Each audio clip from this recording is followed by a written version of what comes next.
जब बात अपनी हो अपनेपन की हो तो खुद से पहले मैं से पहले तू आ जाए तो समझ लेना कि बात ये रिश्ता बहुत गहरा है। जी हाँ, नमस्कार। पुण्यश्लोक अहिल्याबाई शो में हमने देखा कल के गंगूबा और उनकी टीम यानी मंत्रीगण जितने भी थे देवी अहिल्या के पास जाते हैं और कहते हैं कि आपने जो निर्णय लिया है, जो साहसिक निर्णय लिया है, उस पर सबको शंका है कि वो आपका खरा उतरने वाला लक्ष्य नहीं है। आप इसमें मात खाएंगी और न सिर्फ आप मात खाएंगी बल्कि ये आपकी हार मालवा की प्रजा और महाराज जो हैं सूबेदार मल्हारा होलकर सरकार हैं उनके लिए भी बहुत ही गलत साबित होगी। तब वो कहती हैं, अपनी वो प्रखर बुद्धि दिखाती है वहाँ पर उन्होंने गुरुजी से क्या क्या सीखा है और किस प्रकार वो जो उन्होंने वादा किया है 7 दिन में उन गांव वालों को उनका गांव उनका घर वापस दिलवाने का और जो उत्तरी सीमा से दुश्मन हमला करते हैं उनको मुंह तोड़ जवाब देने का, वो रणनीति पूरी वहाँ पर बता देती है। और इससे जितने भी लोग थे मेरे ख्याल से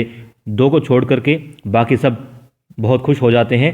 2 कौन हैं? धन्नाजी और उनके बेटे। और इन सब के बाद में गंगूबा जाते हैं गौतम भाई साहब के पास में, वहाँ पूछना चाहते हैं, जानना चाहते हैं कि क्या देवी अहिल्या के लिए जो निर्णय लिया है मल्हारा होलकर सरकार ने 10 दिन की रानी बनाने का, उससे वो सहमत हैं, क्या उससे खुश हैं? अब वो कहते हैं कि वो तो खुश हैं, मगर वो जानना चाहते हैं कि वाकई में वो इतनी ही खुश जिस वक्त शादी हुई तो उस वक्त नहीं थी, तो अब क्या वो इतनी खुश हैं? तो वो कहते हैं कि देखिए, आपसे कुछ छुपाऊंगी नहीं मैं, और आप हमारे आदरणीय हैं, इतने वर्षों से आप हमारे साथ में हैं, आदरणीय हैं, बड़े हैं परिवार के, तो आपको सच सच बताती हूँ। और उन्होंने वो सच बताया जो वो शुरुआत से अब तक अपने मन में लिए हुई थी। उन्होंने कहा, हालांकि वो समय समय पर जाहिर करती रही हैं, उन्होंने देवी अहिल्या के लिए जो भी निर्णय लिया, जो भी उन्होंने कार्य किया, सब का कारण सिर्फ यही था कि वो अपने बेटे खंडेराव के लिए सुयोग्य बहू चाहती हैं, अच्छी पत्नी चाहती हैं। और आज भी उनके मन में यही है कि रानी से पहले या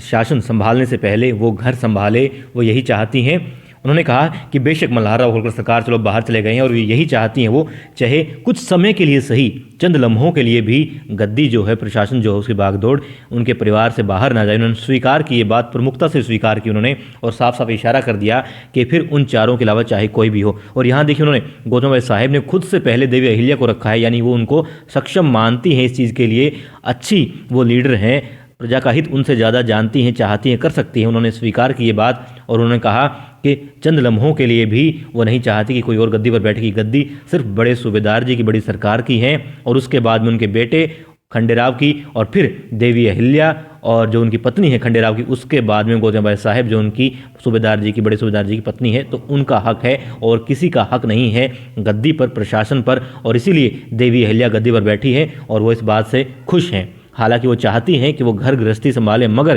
क्योंकि समय की मांग ये है कि गद्दी पर परिवार के किसी दूसरे बंदे को कुछ देर के लिए बैठना है, कुछ दिनों के लिए बैठना है, इसलिए देवी अहिल्या का वो साथ दे रही हैं और पूरा साथ उनका देंगी।